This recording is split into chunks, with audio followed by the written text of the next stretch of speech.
बहुत से स्टूडेंट्स की तरफ से ये रिक्वेस्ट आई कि एमसीक्यूज़ के आंसर्स तो मिल जाते हैं लेकिन उन आंसर्स को अंडरस्टैंड करने में काफ़ी प्रॉब्लम होती है, तो उन आंसर्स की एक्सप्लेनेशन भी दी जाए। तो ये सीरीज़ आपके लिए है जिसके अंदर आपको ना सिर्फ इंपॉर्टेंट एमसीक्यूज़ सॉल्व एमसीक्यूज़ करवाए जा रहे हैं बल्कि साथ में इजी एक्सप्लेनेशन भी दी जा रही है। और आज के इस ट्यूटोरियल के अंदर आपको ECO 403 मैक्रो इकोनॉमिक्स के मिड टर्म की प्रिपरेशन के लिए सॉल्व इंपॉर्टेंट एमसीक्यूज़ करवाए जा रहे हैं ईजी एक्सप्लेनेशन के साथ। तो शुरू करते हैं आज के इस ट्यूटोरियल को। सबसे पहले कि मैक्रो इकोनॉमिक्स इन स्टडीज़, मैक्रो इकोनॉमिक्स में स्टडी किया जाता है इनमें से क्या, होल इकोनॉमी यानी कि पूरी की पूरी इकोनॉमी के बारे में। So macroeconomics focuses on the economy as a whole, GDP, inflation and unemployment. Macroeconomics के अंदर हम फोकस करते हैं पूरी की पूरी इकोनॉमी में, जिसमें जीडीपी है, इन्फ्लेशन है और अनएम्प्लॉयमेंट भी आ जाता है, इनके महंगाई और बेरोज़गारी भी। अब ये कि what is a macro economic variable. Macro economic variable इनमें से क्या है, वो है जीडीपी, ग्रॉस डोमेस्टिक प्रोडक्ट जो होती है। So GDP measures total output of the entire economy. पूरी की पूरी इकोनॉमी का जो टोटल आउटपुट होता है, इनकी कितनी ज़्यादा चीज़ें वहाँ पर प्रोड्यूस की गई, ये तमाम चीज़ें जो वो जीडीपी के अंदर मेजर की जाती हैं। Now economic models are, economic models क्या होते हैं, सिंप्लीफाइड रिप्रेजेंटेशन, सिंप्लीफाइड यानी कि सिंपल करके रिप्रेजेंट किया जाता है। So models simplify reality to explain economic relationship. ये मॉडल्स जो वो सिंप्लीफाई करते हैं, सिंपल फॉर्म के अंदर लेकर आते हैं रियलिटी को, ताकि एक्सप्लेन करें जो इकोनॉमिक का रिलेशनशिप होते हैं। ना जीडीपी मेजर्स, अब जीडीपी जो है उसके जरिए मेजर किया जाता है क्या, टोटल आउटपुट को। So GDP is the market value of final goods और सर्विसेज प्रोड्यूस। जीडीपी जो मार्केट वैल्यू होती है तमाम जितने भी गुड्स या सर्विसेज जो है जो कि प्रोड्यूस किए गए with in economy with in a year ना। जीडीपी फार्मूला, अब अगर जीडीपी के ग्रॉस डोमेस्टिक प्रोडक्ट के फार्मूला को देखें तो उसमें क्या होता है, सी प्लस आई प्लस जी प्लस एक्स माइनस एम जो है इसमें शामिल होता है। सो जीडीपी इंक्लूड्स, अब इसमें क्या क्या चीज़ें आ गई, कंजम्पशन, सी से कंजम्पशन, आई से इन्वेस्टमेंट, जी से गवर्नमेंट स्पेंडिंग और नेट एक्सपोर्ट यानी कि एक्सपोर्ट माइनस इम्पोर्ट। एक्स जो है वो एक्सपोर्ट का, एम जो है वो इम्पोर्ट का। नाउ जीएनपी इक्वल्स, अब हम जीडीपी से आगे चलें तो जीएनपी भी आ जाता है। तो जीएनपी क्या है, GDP plus net factor income of abroad. इसमें net factor income from abroad आ जाती है जीडीपी के साथ साथ। So GNP adds income from abroad to GDP. GNP में हम ऐड कर देते हैं क्या, वो इनकम जो कि अब्रॉड से आ रही है जीडीपी, यानी कि जीडीपी पे हम इनकम से आती हुई इनकम को, सॉरी अब्रॉड से आती हुई इनकम को जब ऐड करेंगे जीएनपी आ जाता है। नाउ डेप्रिसिएशन मीन्स, अब जो डेप्रिसिएशन का मतलब इनमें से क्या है, loss of value of capital. जो वैल्यू ऑफ कैपिटल है वो लॉस हो जाना। So it is wear and tear of capital goods. ये वेयर एंड टेयर होती है कैपिटल गुड्स की। Now national income is, national income इनमें से क्या है, net national product at factor cost. So national income equals net national product at factor cost. National income बराबर होती है जब नेट नेशनल प्रोडक्ट होती है फैक्टर कॉस्ट के ऊपर। नाउ पर्सनल इनकम इंक्लूड्स, अब पर्सनल इनकम में इनमें से क्या शामिल है, इनकम रिसीव्ड बाय इंडिविजुअल्स, वो इनकम जो इंडिविजुअल्स की तरफ से रिसीव्ड हुई। इट इंक्लूड्स, इसमें शामिल है वेजेस, रेंट, इंटरेस्ट और ट्रांसफर्स वगैरह। Now disposable income equals, disposable income जो बराबर होती है इनमें से किसके, इनकम माइनस टैक्स के। सो it is income available after paying tax. ये इनकम वो होती है टैक्स पे करने के बाद। Now closed economy means, closed economy का इनमें से क्या मतलब है, नो ट्रेड, कोई भी ट्रेड नहीं होती। So closed economy has no imports और एक्सपोर्ट्स। क्लोज्ड इकोनॉमी में ना कोई इम्पोर्ट है और ना कोई एक्सपोर्ट्स होती है। अब ये कि इन क्लोज्ड इकोनॉमी में क्या होता है कि नेट एक्सपोर्ट जो है वो ज़ीरो होती है क्योंकि बाहर कोई ट्रेड ही नहीं होती। So net exports are zero without foreign trade. Net export zero होगी बगैर किसी फॉरेन ट्रेड के। ना मार्केट क्लियरिंग मीन्स, अब मार्केट क्लियरिंग का मतलब क्या होता है कि डिमांड जो है जहाँ पर सप्लाई के बराबर होती है। So market clears when demand equal supply, जब डिमांड सप्लाई के बराबर होगी तो मार्केट क्लियर हो जाएगी, दोनों बराबर होंगी। ना एग्रीगेट डिमांड इंक्लूड्स, अब एग्रीगेट डिमांड की हम बात करते हैं तो इसमें तमाम चीज़ें जो है वो आती हैं। तो यही कंजम्पशन, इन्वेस्टमेंट, गवर्नमेंट स्पेंडिंग और नेट एक्सपोर्ट वगैरह। So it includes all spending components in the economy. इसमें तमाम जो स्पेंडिंग कंपोनेंट्स होते हैं वो आ जाते हैं इकोनॉमी के। ना increase in government spending leads to, अब गवर्नमेंट जब स्पेंडिंग जो है उसकी उसमें इजाफा होता है तो उससे नतीजा क्या निकलता है, the answer is aggregate demand increase. जो एग्रीगेट डिमांड होती है वो बढ़ जाती है। So government spending directly increases demand, government spending से डायरेक्टली तौर पे इंक्रीज़ हो जाती है demand.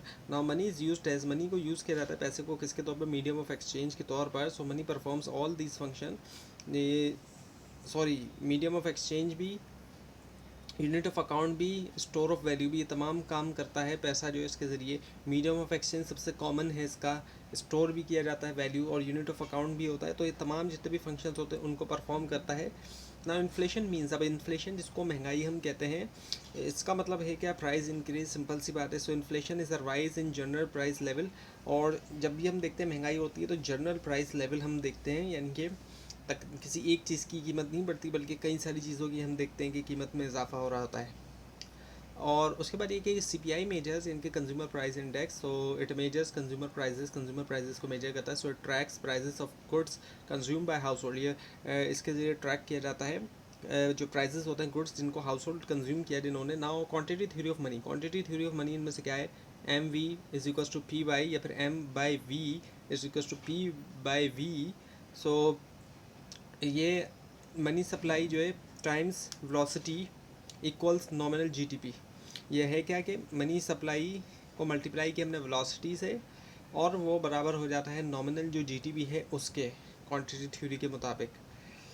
Now if money supply increases, money supply में इजाफा होता है, क्या होता है, इन्फ्लेशन जो इसमें इजाफा हो जाता है, महंगाई बढ़ती है जब प्रोडक्शन कम हो, आउटपुट कम हो, पैसा ज़्यादा आ जाए। नतीजा क्या निकलेगा कि आउटपुट उतना ही है, सामान उतना ही है इकोनॉमी के अंदर, लेकिन लोगों के हाथों में आ गया पैसा, तो नतीजा क्या निकलेगा कि कीमत बढ़ जाएगी। और जब इस तरह से मनी सप्लाई में इजाफा होता है तो चंद मखसूस लोगों के ही हाथों में पैसा आता है, सबके हाथों में नहीं आता। So more money leads to higher prices, नतीजा क्या निकलता है कि महंगाई बढ़ जाती है। नाउ ओपन इकोनॉमी इंक्लूड्स, और ओपन इकोनॉमी में शामिल होता है क्या, ट्रेडिंग, तिजारत। So open economy interacts with other countries, उसमें जो है वो दूसरे कंट्रीज़ के साथ इंट्रैक्ट किया जाता है। Now net export is equal to net export, इनमें से क्या है, एक्सपोर्ट माइनस इंपोर्ट। जब एक्सपोर्ट में से हम इंपोर्ट निकाल देते हैं, so net export measures trade balance, ये मेजर करता है ट्रेड बैलेंस को।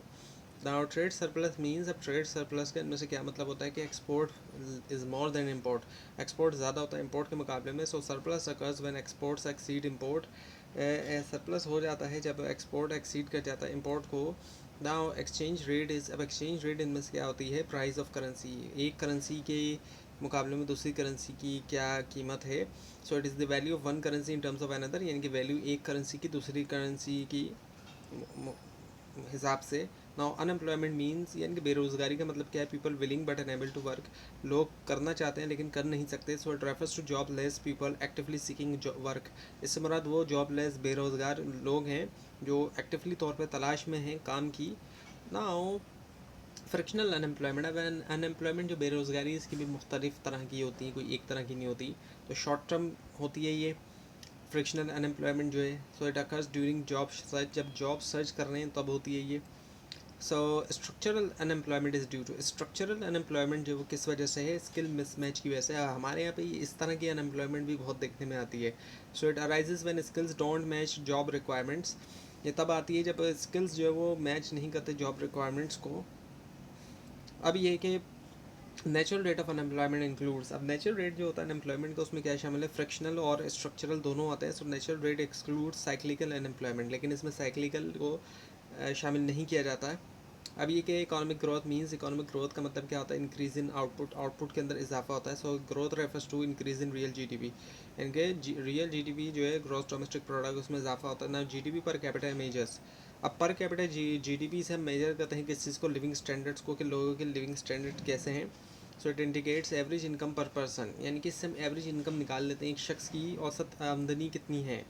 Now capital accumulation increases, capital accumulation जो है वो बढ़ाता है, इनमें से क्या है, the answer is output, output को। So more capital leads to higher production, ज़्यादा कैपिटल से प्रोडक्शन जो वो हाई होती है। Now human capital means, human capital के इनमें से मतलब क्या है, skills and education. Human capital की हम बात करें तो उसका जो हुनर है, जो उसकी तालीम है, वो आ जाता है। Refers to workers skills and knowledge, इससे मुराद वर्कर्स के जो स्किल्स हैं और उनकी जो नॉलेज है वो।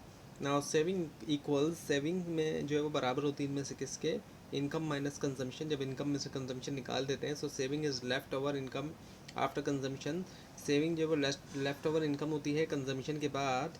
नाउ इन्वेस्टमेंट मींस, अब इन्वेस्टमेंट करने से क्या मतलब है, spending on capital goods, capital goods के ऊपर जो अखराजात किए जाते हैं। So investment increases productive capacity, investment की वजह से होता क्या है कि जो प्रोडक्टिव कैपेसिटी है वो बढ़ जाती है। नाउ फिजिकल पॉलिसी रिलेट, जो फिजिकल पॉलिसी रिलेट करती है इनमें से किसके साथ, the answer is government spending and taxes. अच्छा, फिजिकल पॉलिसी गवर्नमेंट की तरफ से, जबकि मॉनेटरी पॉलिसी सेंट्रल बैंक यानी कि स्टेट बैंक की तरफ से। So physical policy is control by government budget के जरिए इसको कंट्रोल किया जाता है। Now monetary policy relates to, अब वो भी आगे monetary policy relates to money supply. और मनी सप्लाई कौन करता है? Central bank controls money supply, जो कि हमारा स्टेट बैंक करता है यहाँ पर। अब ये कि बजट डेफिशिएट मीन्स, अब बजट डेफिशिएट का इनमें से मतलब क्या है? जब डेफिशिएट आ रहा है बजट में, spending is more then revenue, spending ज़्यादा है, रेवेन्यू कम है। और ये जो साइन है ये ग्रेटर देन का साइन है। So government spends more than it earns, जब गवर्नमेंट ज़्यादा खर्चा कर रही है, कम रही है, तो बजट डेफिशिएट आ जाता है, खसारा आ जाता है ना। इन्फ्लेशन रिड्यूसेस, इन्फ्लेशन कमी करता है किस चीज़ के अंदर? महंगाई यानी कि परचेजिंग पावर के अंदर कमी हो जाती है।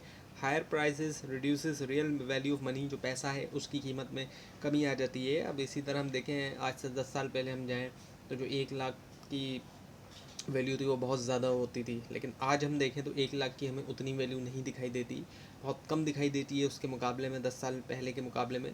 तो हुआ क्या है कि इन 10 सालों में जो इन्फ्लेशन बढ़ा है उसकी वजह से जो 1 लाख की जो वैल्यू है वो बहुत कम रह गई है पिछले 10 सालों के मुकाबले में। अब ये कि real GDP is adjusted for, अब जो रियल जीडीपी निकाली जाती है, रियल ग्रॉस डोमेस्टिक प्रोडक्ट, उसमें एडजस्ट किया जाता है क्या? Inflation. So real GDP removes price effect, यानी कि अब हो क्या रहा है कि एक कंट्री की जीडीपी जो है वो बढ़ तो रही है हर साल प्राइस के हिसाब से अगर हम देखें, लेकिन नतीजा क्या निकल रहा है कि अगर हम इन्फ्लेशन को निकाल दें, महंगाई की वजह से क्या हो रहा है कि चीज़ों की कीमतें बढ़ गई, तो उन्होंने हिसाब लगा के बता दिया कि हमारी तो जीडीपी बढ़ी है। अब नॉमिनल जीडीपी तो बढ़ी है, लेकिन जब इन्फ्लेशन को एडजस्ट किया गया तो पता चला कि रियल जीडीपी नहीं बढ़ी। इसकी सिंपल एग्जांपल लें तो इस तरीके से कि 1000 व्हीकल्स बन रही हैं एक इकॉनमी के अंदर, गाड़ियाँ, इनके 1000 गाड़ियाँ बन रही हैं, अगले साल भी 1000 ही बन रही हैं, लेकिन हुआ क्या है कि महंगाई की वजह से उन गाड़ियों की कीमत जो है वो बढ़ गई है, 20% या 30% बढ़ गई है। तो जो गवर्नमेंट है वो कह रही है कि जो हमारी जीडीपी उसमें तो इजाफा हो गया 20 से 30%, लेकिन वो असल में क्या हो रहा है कि इजाफा जीडीपी में हुआ नहीं है, बल्कि वो महंगाई बढ़ने की वजह से ऐसा लग रहा है कि वो जीडीपी बढ़ गई, क्योंकि वो नॉमिनल जीडीपी बढ़ी है।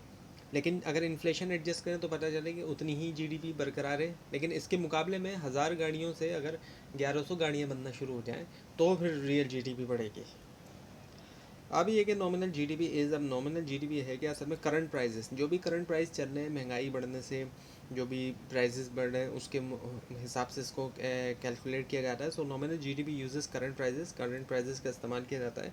नाउ कंजम्पशन डिपेंड्स ऑन, अब कंजम्पशन जो है वो डिपेंड करती है इनमें से किसके ऊपर? इनकम के ऊपर करती है। So higher income increases consumption, higher income बढ़ाती है कंजम्पशन को। The investment depends on, investment किसके ऊपर डिपेंड करती है? इंटरेस्ट रेट के ऊपर। So lower interest rate encourage investment, जब इंटरेस्ट रेट घटेंगे उससे इन्वेस्टमेंट होगी।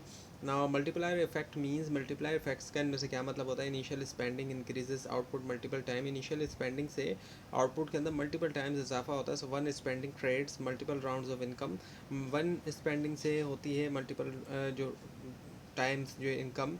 ना inflation rate effects, inflation tax, sorry, जो इन्फ्लेशन टैक्स है वो अफेक्ट करता है किनको? पुअर मोर, जो गरीब हैं वो और ज़्यादा गरीब हो जाते हैं।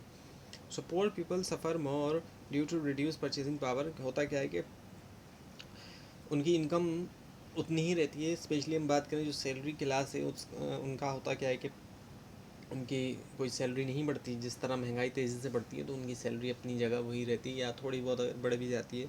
तो जो उनकी परचेजिंग पावर है, नतीजा क्या निकलता है कि वो कमी आती जाती है उसमें। अब ये कि हाइपर इन्फ्लेशन इज़, अब इन्फ्लेशन में हाइपर इन्फ्लेशन भी होता है, जो कि होता है वेरी हाई इन्फ्लेशन, बहुत ज़्यादा तेज़ी से बढ़ने वाला inflation. Extremely high and rapid price increase, इसमें होता क्या है कि बहुत ज़्यादा होता है ये, और प्राइस बहुत तेज़ी से इसमें इजाफा होता है ना। और रियल एक्सचेंज रेट मेजर्स, और इसी तरह से अच्छा रियल एक्सचेंज रेट भी होता है, यानी कि जो एक्सचेंज रेट नॉमिनल और रियल, तो ये इसमें क्या होता है? रिलेटिव प्राइस होते हैं। So it compare domestic versus foreign price, ये कंपेयर करता है डोमेस्टिक और फॉरेन प्राइजेस को ना। ट्रेड डेफिशिएट मीन्स, अब ट्रेड डेफिशिएट का मतलब क्या होता है?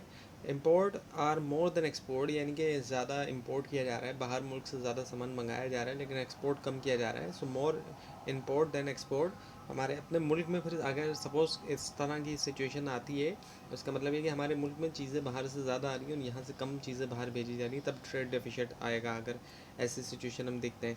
अभी कि economic growth improves, economic growth से फ़ायदा क्या होता है, लिविंग स्टैंडर्ड्स जो है लोगों के बेहतर होते हैं। Higher growth increases income and welfare, और तो इनकम में इजाफा होता है, जो लोगों की वेलफेयर है, फलाह के अंदर इजाफा होता है ना। प्रोडक्टिविटी मीन्स, प्रोडक्टिविटी का मतलब इनमें से क्या है, आउटपुट पर वर्कर, हर वर्कर की जो हम आउटपुट निकालें वो, सो it measures efficiency of labour. Efficiency पता चलती है कि हर लेबर की एफिशिएंसी जो वो क्या है ना। Long run growth depends on, अभी जो लॉन्ग रन ग्रोथ है वो डिपेंड करती है इनमें से किसके ऊपर, ऑल ऑफ दीज, जिसमें टेक्नोलॉजी, कैपिटल, ह्यूमन स्किल्स भी आ जाते हैं। So growth is driven by technology, capital and human resources. Growth कहाँ से आती है, टेक्नोलॉजी से, ह्यूमन कैपिटल से, रिसोर्सेज से भी, सॉरी कैपिटल से और ह्यूमन स्किल्स से भी, जो इंसानों के जो हुनर है उससे भी ग्रोथ आती है। तो ये थी आज की वीडियो, आज का ट्यूटोरियल। आपको इस बारे में कोई क्वेश्चन है, खासतौर पर इसमें कोई मिस्टेक दिखाई दे ज़रूर हाईलाइट कीजिए, और इस पूरी सीरीज़ को देखने के लिए, मिड टर्म और फाइनल टर्म एग्जाम्स की प्रिपरेशन के लिए इस चैनल को सब्सक्राइब कीजिए, बेल आइकन के ऊपर क्लिक कीजिए। Thanks for watching this video and best of luck for your exams.